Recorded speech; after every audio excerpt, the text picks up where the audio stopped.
Assalamualaikum warahmatullahi wabarakatuh. Innal hamdalillah shalli wa usallim ala Rasulillah Sayyidina Muhammad bin Abdillah wa ala alihi wa sahbihi wa mawalah ma ba'du. Saudaraku yang dirahmati Allah, suatu ketika ada seseorang yang sedang tawaf mengelilingi Ka'bah. Dia adalah orang Badui. Selama dia tawaf, hanya satu kalimat yang dia ucapkan. Dia hanya melafadzkan kata ya Karim, ya Karim, ya Karim.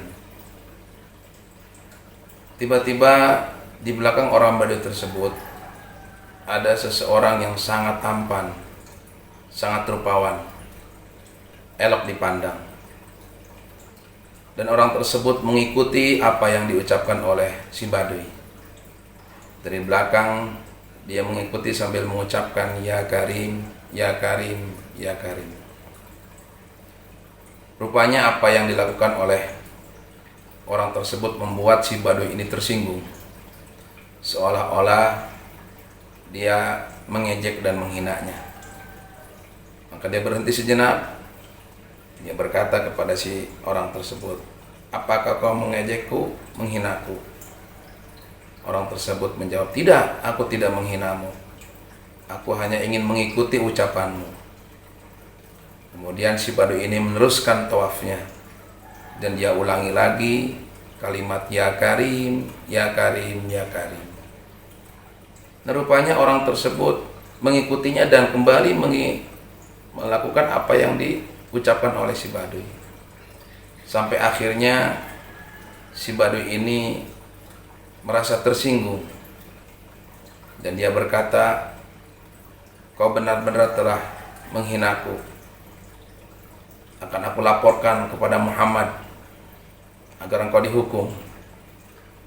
Kemudian orang tersebut bertanya, apakah engkau tahu dan pernah bertemu dengan seseorang yang bernama Muhammad? Dia menjawab, aku belum pernah ketemu dengan orangnya, tapi aku mendengar bagaimana kebaikan dia, kemuliaan dia, kesabaran dan kebijaksanaan dia. Aku ingin agar engkau dihukum karena kau sudah menghina aku. Saudaraku yang dirahmati Allah, dengan tersenyum orang itu menjawab, sesungguhnya engkau yang kau cari, yang tidak pernah bertemu denganmu, orangnya ada di hadapanmu. Maka dengan penuh selidik si Badui ini memperhatikan, dan ada getaran kolbu, getaran jiwa yang menusuk di dalam hatinya. Dan dia berpikir, apakah betul yang diucapkan? Dan dia teliti lebih dalam. Ternyata memang ada aura yang terpancar dalam diri orang tersebut. Apakah benar engkau Muhammad? Ya, aku adalah Muhammad, utusan Allah. Maka si Badui dia merangkul dan memohon maaf kepada Muhammad. Ya Muhammad, aku memohon doa, meminta ampun kepada Allah atas segala apa yang sudah aku lakukan. Tiba-tiba turunlah malaikat Jibril dan memberikan kabar kepada Muhammad. Ya Muhammad, sampaikan kepada si Badui tersebut, walaupun dia telah beribadah, tapi Allah masih memperhitungkan segala dosa-dosa yang sudah dia lakukan. Rasul berpikir dan Rasul merenungi sejenak, apakah harus dia sampaikan kepada si orang tersebut. Tapi karena beliau seorang nabi yang bertugas untuk menyampaikan risalah, dengan berat hati dia berkata kepada si Badui, wahai saudaraku, aku mendapat kabar bahwa walaupun kau ibadah terus-menerus, tapi Allah tetap akan memperhitungkan semua dosa-dosamu. Saudaraku, mendengar ini si Badui berkata, wahai Rasulullah, kalaupun Allah tetap memperhitungkan semua hal-hal negatif yang pernah aku lakukan, maka aku pun akan membuat perhitungan dengan Allah. Karena Allah sudah berjanji bahwa Dia Maha Rahmat Maha Ghafur dan Maha belas kasih. Akan aku perhitungkan, akan aku tanya, di mana janji Allah? Mendengar ini Rasulullah menangis. Dan tiba-tiba datanglah kembali Jibril kepada Muhammad sallallahu alaihi wasallam dan berkata, "Ya Muhammad, Allah berkirim salam kepadamu dan sampaikan kepada orang itu karena air matamu telah mengguncang arsy-Nya Allah, sehingga Allah memberikan ampunan dan rahmat kepada orang Badui tersebut.